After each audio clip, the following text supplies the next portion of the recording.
ரசாயன தொழிற்சாலைங்கிற பெயரில் தெலுங்கானாவில் செயல்பட்டு வந்த மாபெரும் போதைப்பொருள் தயாரிப்பு தொழிற்சாலையை மகாராஷ்டிரா போலீசார் கண்டுபிடிச்சிருக்காங்க.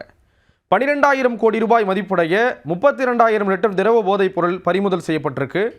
1 கோடி 2 கோடியில் 12,000 கோடி ரூபாய் மதிப்புடைய பொருள் கைப்பற்றப்பட்டிருக்கு. முக்கிய குற்றவாளியான ஐஐடி பட்டதாரி உட்பட 13 பேரை கைது செஞ்சுருக்காங்க. பொதுவாக ஐஐடியில் படித்தா அவங்க ஏதோ ஒரு கண்டுபிடிப்புகளுக்கு சிறந்தவங்களாக இருப்பாங்கன்னு சொல்லப்படக்கூடிய நிலையில் தன்னுடைய அறிவை போதைப் பொருளுக்காக அவர் பயன்படுத்தி இருக்கார்.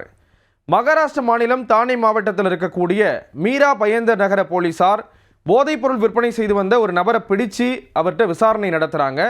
அவர்கிட்ட இருந்து 200 கிராம் எடை கொண்ட போதைப்பொருள் திரவ வடிவிலான போதைப்பொருள் கைப்பற்றப்படுது. அதனுடைய மதிப்பு 25 லட்சம் ரூபாய் அப்படின்னு சொல்லிட்டு போலீசார் தெரியப்படுத்துகிறாங்க. அவர்கிட்ட மேற்கொண்ட விசாரணையின் அடிப்படையில் பல்வேறு தகவல்கள் போலீசாருக்கு கிடைக்கப்பெறுது. அந்த தகவலின் அடிப்படையில் போதைப் பொருளின் உற்பத்தி மையமாக தெலுங்கானா மாநிலத்தில் இருக்கக்கூடிய ஹைதராபாத் அருகே இருக்கக்கூடிய செர்லப்பள்ளி அப்படிங்கிற ஒரு பகுதி இருக்கிறது தெரிய வருது. அதன் அடிப்படையில் மகாராஷ்டிரா போலீசார் அங்கு சென்று விசாரணை நடத்த போன இடத்துல பெரிய அதிர்ச்சி காத்திருக்கு. என்ன அப்படின்னா, செர்லப்பள்ளியில் இருக்கக்கூடிய தொழிற்பேட்டையில் ரசாயன தயாரிப்பு நிறுவனம் போல செயல்பட்டு வந்திருக்கு ஒரு போதைப்பொருள் உற்பத்தி ஆலை. இதை கண்டுபிடிச்சிருக்காங்க மகாராஷ்டிரா போலீசார். அப்போது அங்கே 12,000 கோடி ரூபாய் மதிப்புடைய 32,000 லிட்டர் எம்டி ரக போதைப்பொருள் இருந்தது தெரிய வந்திருக்கு. இந்த எம்டி ரக போதைப்பொருள் அப்படிங்கிறது மெத்தபெட்டமைன் வகை போல இருக்கக்கூடிய ஒரு போதைப்பொருள். அந்த போதைப்பொருள் இருப்பதை போலீசார் கண்டுபிடிச்சிருக்காங்க.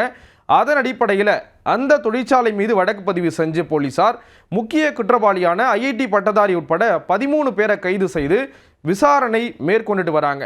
இதில் முக்கிய குற்றவாளியான ஐஐடி பட்டதாரி தனக்கு கிடைச்ச அந்த கல்வி மூலம் கிடைச்ச அந்த தொழில்நுட்ப அறிவை பயன்படுத்தி போதைப்பொருள் தயார் செய்தது தெரிய வந்திருக்கு. இது மட்டுமல்லாமல் நாடு முழுவதும் ஒரு பெரிய நெட்வொர்க்கை ஏற்படுத்தி இதை விற்பனை செஞ்சு வந்ததும் கண்டுபிடிக்கப்பட்டிருக்கு. இது மட்டும் இல்லாமல் இந்த கும்பலுக்கு வெளிநாடுகளைச் சேர்ந்த போதைப்பொருள் கும்பலுக்கும் தொடர்பு இருக்கிறதா போலீசார் கண்டுபிடிச்சிருக்காங்க. அது தொடர்பான விசாரணையை போலீசார் முன்னெடுத்திருக்காங்க. போதைப்பொருள் பயன்பாட்டை தடுக்கணும் அப்படின்னு சொல்லிட்டு பலரும் ஒரு புறம் கோரிக்கை விடுத்து வரக்கூடிய ஒரு சூழலில் போதைப்பொருள் உற்பத்தி செய்யக்கூடிய ஒரு தொழிற்சாலையை கண்டுபிடிக்கப்பட்டிருக்கிறது. அதிர்ச்சியை ஏற்படுத்தி இருக்கு. இந்த செய்தி பற்றி நீங்கள் என்ன நினைக்கிறீங்க அப்படிங்கிறத கமெண்ட்டில் தெரியப்படுத்துங்க.